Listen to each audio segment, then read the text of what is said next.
hey buddy, what's going on, man? It's funny seeing you here. Hey, you got a second? Yeah, I just, quick question. What's the meaning of life?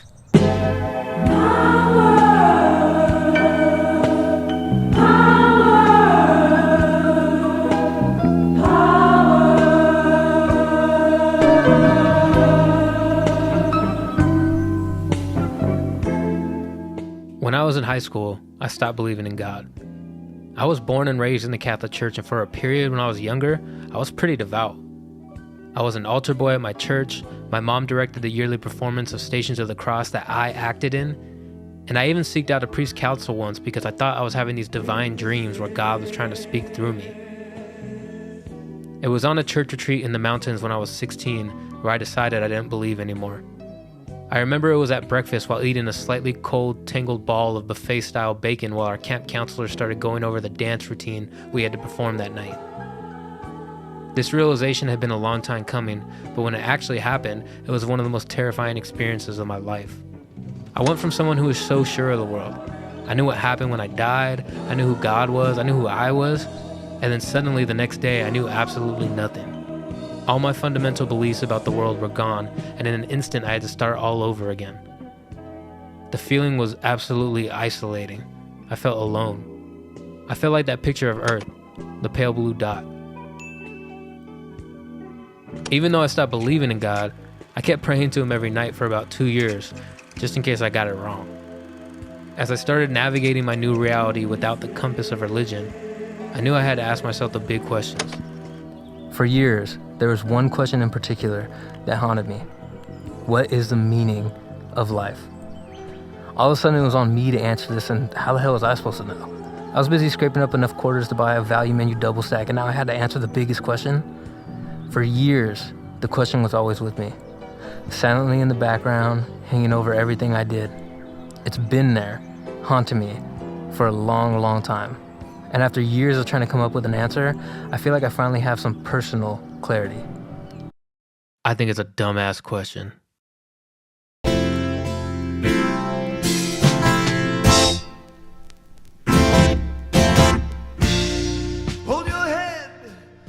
McLuhan is a Canadian philosopher who rose to acclaim in the 1960s. His main area of philosophizing is in regards to media. He helped popularize the field of media theory, and his theories are some of the most intriguing ideas about the world that I've ever read. When digesting his work, I'm simultaneously in awe and also left thinking, in what world does any of this make any sense? To me, his ideas are complicated, they're hard to understand, and yet somehow at the same time, they are groundbreaking and provide a critical lens to view the modern world through. Before we dive in, I have to go over some basics so we can start off on the same page.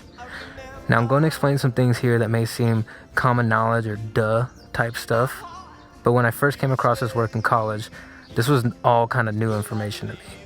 So if you already knew this, congrats. Look at the brain on you, big guy. You are officially more well-versed than I was in McLuhanology as a 20-something.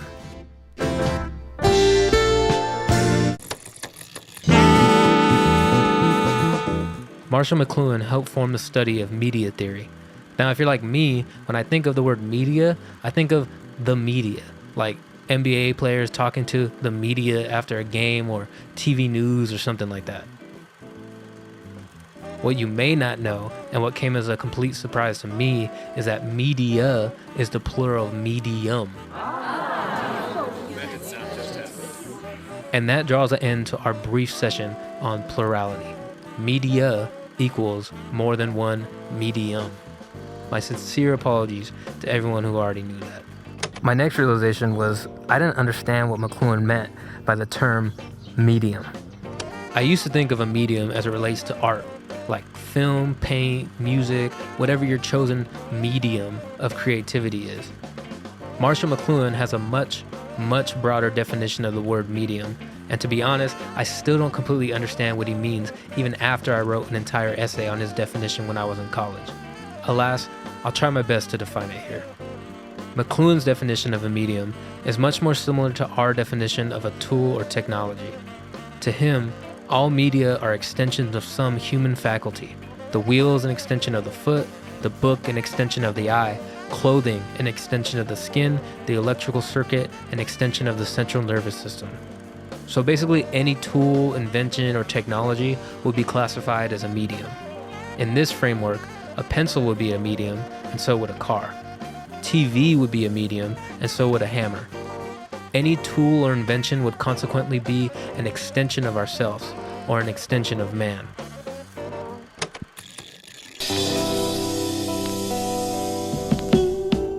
McLuhan believed that the form of each medium had a greater effect on us than the substance or message that any given medium produces. He summed this up in the phrase, "The medium is the message." This became a pretty famous saying, and I can definitely see why. Like, just off top, a fire phrase. It's short, succinct, and it has some great alliteration. It really packs a punch, and it's also mysterious because it makes sense at first, and then you think about it a little bit harder, and it seems almost paradoxical. I'll acknowledge that when I first heard this phrase, I had no idea what it meant, but I still used the hell out of it. The more I read and learned about the ideas behind this phrase, I really do think it's one of the more enlightening ideas in recent history. And I want to add a little side note about McLuhan here. His writing style is fantastical. He has a specific way with words that really let you feel the weight of what he was expressing. Very grandiose, and he was never one to shy away from hyperbole. I think it'd be helpful to include some of his own writing here, specifically speaking on the way different media affect us.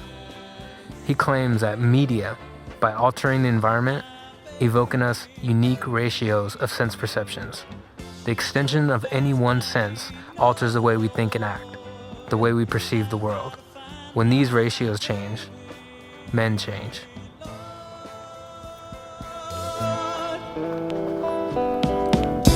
Gotta find my baby.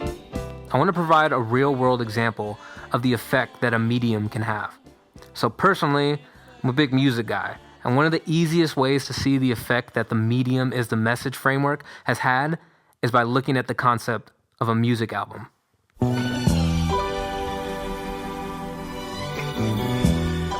Now take a stroll with me back in time.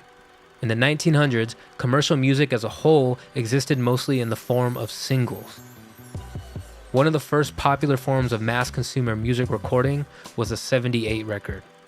These records were made out of a form of hard resin. They were called 78s because they were played at 78 rotations per minute on the turntable. These 78s were limited in length and could only hold at most 5 minutes of music per side for a total of 10 minutes per record. The medium of music in the early 1900s, the 78 record, created the era of the single. Cohesive collections of songs, or what we would consider albums, did not exist at this point in time. The constraints of the medium for music just didn't allow for it. In 1948, Columbia Records introduced a new technology. They had created a record made out of a new material, vinyl, that had a circumference of 12 inches and played at a speed of 33 1/3 RPM. This new invention was dubbed the LP, which stood for long play. The breakthrough with these new vinyl records was they permitted up to 25 minutes of music on each side for a total of 50 minutes of music playback. The introduction of this new medium, the LP vinyl record, with its extended playtime, ushered in a new era in music. It spawned the album era. Musicians, now with an extended canvas, could create entire bodies of work. This was in stark contrast to the time restrictions of the 78 record, which helped create an era of single-song fragmentation. Once the medium changed, the new message that the LP gave birth to was the concept of an album. The new medium shaped music. We went from viewing music as single, separated 5-minute songs to 50-minute, fleshed-out bodies of work. Songs didn't have to stand by their own anymore. Prior to the album, a song had to exist by itself as a solo entity. But with LPs, songs can now exist with context. Something that might not make sense to publish on its own standalone piece could now find its perfect home nestled in the framework of an album. Now that we have an idea of the type of impact that a medium can have on the message, let's look at a medium that McLuhan thought changed humanity forever. Tell me about Jesus. In his book, The Medium is the Massage, which as a side note was an error from the publisher when first printing the book, but in a very McLuhan way, he loved it and kept the title as The Medium is the Massage instead of The Medium is the Message. But in this book, McLuhan talks about the impact that one medium in particular, writing, had on civilization. In his words, he says that primitive and pre-alphabet people integrated time and space as one and live in an acoustic, boundless, olfactory space rather than a visual space. To McLuhan, the creation of writing turned the world from an auditory world into a visual world, and that drastically changed the course of history and probably invented the concept of history in the process. Now, it's strange for me to try and envision a world without writing. It's like trying to imagine basketball without Michael Jordan, or it's like trying to imagine without... It's hard to imagine a world without something when we are living in a world that was essentially created by that one thing. When I think of language, I think of words. I think of language and writing as two sides to the same coin, the Clario to my matzah, if you will. In my mind, they came into this world at the same time, as one package, yin and yang. But scientists estimate that the first use of what we would consider language was probably around 100,000 years ago. The phonetic alphabet in writing was invented 5,200 years ago. So I'm sure to some this is common knowledge, but it blew my mind when I first heard this. It's just something I've never really thought about, and I always assumed that they came about at the same time. Spoken language is one of the main mediums of thought. It allowed us to take the thoughts that were bouncing around inside our minds and broadcast them to other minds. Prior to language, our thoughts were more or less restricted to ourselves.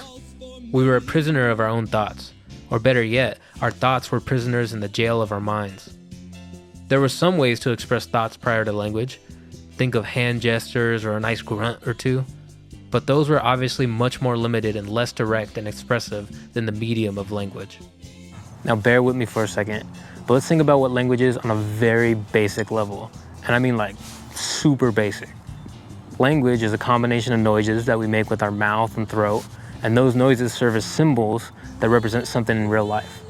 I make the noise tree with my mouth, and we come to associate that noise with a real life tree. Language is essentially a network of auditory symbols that represent tangible things. Now let's do the same, but this time with writing. When we think of writing on a basic level, and bear with me again here, it's the individual letters, A, B, C, and each of those letters are a symbol that represents a specific sound that our mouths make. A, B, B. When you string multiple of these symbols or letters together sequentially into groups, these groups then create a separate, larger symbol, or words, that represent something tangible. If language is the medium of thought, writing is an extension of that medium of thought. Writing broadened communication. You no longer needed to be within speaking distance of someone in order to communicate. You can communicate from miles away, continents away. It even allowed us to communicate with people in the future. Writing allowed us to be borderless and timeless. It expanded the reach of civilization as much, if not more than, the railroad, by allowing our thoughts to travel beyond our physical being. So here's a point where McLuhan would ask, what is the message that the medium of writing taught us? What did it change about the way we interact with our environment? What did it change about the way we think? McLuhan believed the invention of the phonetic alphabet and the written word is when rationality, logic, and sequence were invented.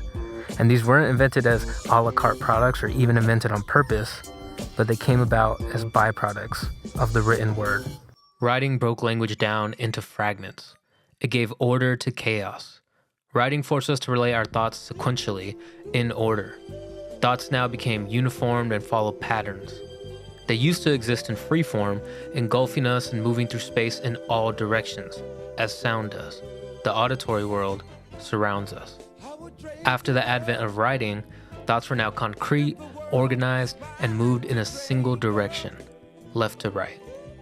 Thoughts in the form of spoken language was the Wizard of Oz. Magical, all-encompassing, illusionary. Writing pulled back the curtain on thought, and it completely changed the way we viewed it forever. Thoughts became planned, organized, mechanical, and structured. Scientists believe that the invention of the phonetic alphabet and writing was in ancient Mesopotamia. McLuhan argues that the invention of writing was directly responsible for the creation of the first cities and forever separated us from our tribal roots. There's obviously no way to prove this theory, but it's a funny coincidence that ancient Mesopotamia is considered the cradle of civilization. One of my favorite passages from the book that really puts it into perspective, McLuhan writes, "The goose quill put an end to talk. It abolished mystery. It gave architecture and towns. It brought roads and armies, bureaucracy. The hand that filled the parchment page built a city." You might be asking, what does Marshall McLuhan and writing have to do with the meaning of life? And that would be a great-ass question. I was never one for brevity, but we've almost reached my super roundabout conclusion, so just bear with me here. Now that we understand the massive impact that different media can have on us, and how their invention unintentionally changes the way we think and interact with the world, and how a medium can create its own novel concepts, I want to focus on a medium that was invented even before the written word. Think back to like 5 minutes ago when I was talking about written language. If the written word gave us rationality, sequential thinking, and logic, the hand that filled the parchment page built a city, what did spoken language as a medium give us? What is the unintentional consequences that language has had on the way we navigate the world, on the way we think? Meaning was the unintentional byproduct created by language. Before I go further, I want to clarify what I mean by meaning. I'm talking about the concept of meaning. So meaning is defined as the thing one intends to convey, especially by language. It's also defined as the logical connotation of a word or a phrase. Just from those two definitions, we can see that meaning is bound to language. And breaking this down even further, meaning is essentially a two-part equation. This equals that. Body A represents body B. Meaning implies two distinct parts, a symbol and the object that that symbol represents. There are two pieces to the meaning equation. So bear with me for a minute again. Let's say you're a caveman that makes the noise argum when pointing at a tree. Over time, that caveman creates a learned relationship between the noise, argum, and a real-life object, the tree. Audible symbols, or noises, begin to represent physical, tangible things. Argum would then mean tree. Language, by using symbols to identify things in the real world with arbitrary noises, invented meaning. We understand our world through the use of symbols. I'm using audible symbols right now to communicate with you. These symbols, taken at face value, mean nothing.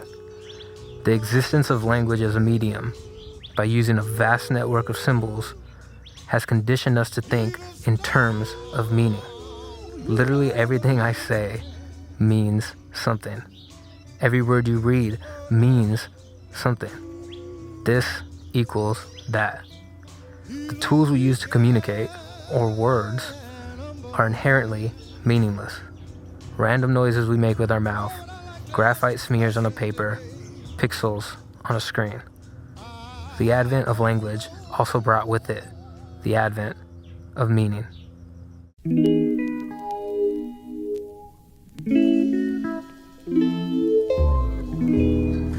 Think back to our caveman and argum and the tree just one more time.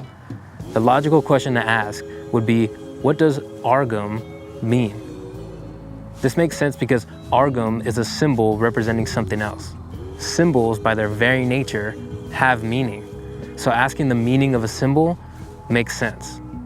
But if we were to take this exercise one step further and ask, what is the meaning of this tree? And this time we weren't asking about the symbol representing the tree or argum, but we are asking about the tree right here that we can see. What is the meaning of this? This is not a symbol. This is the real deal. So it's kind of silly to ask what the meaning of something is that isn't a symbol. Real life objects don't have meaning because they aren't symbols. We talk, we write, and we sometimes even think in symbols that all mean something else. This, understandably, makes our brains think that everything means something.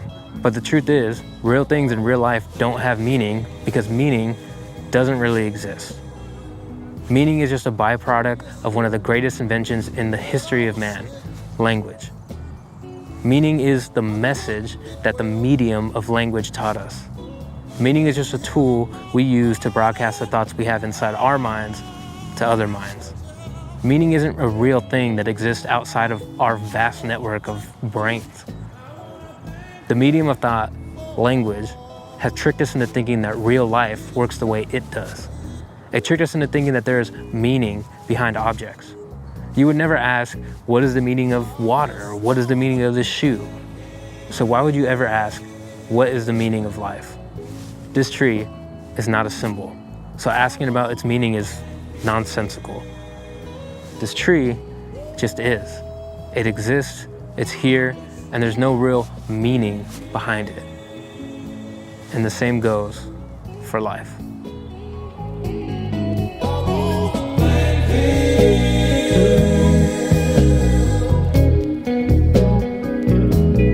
When I was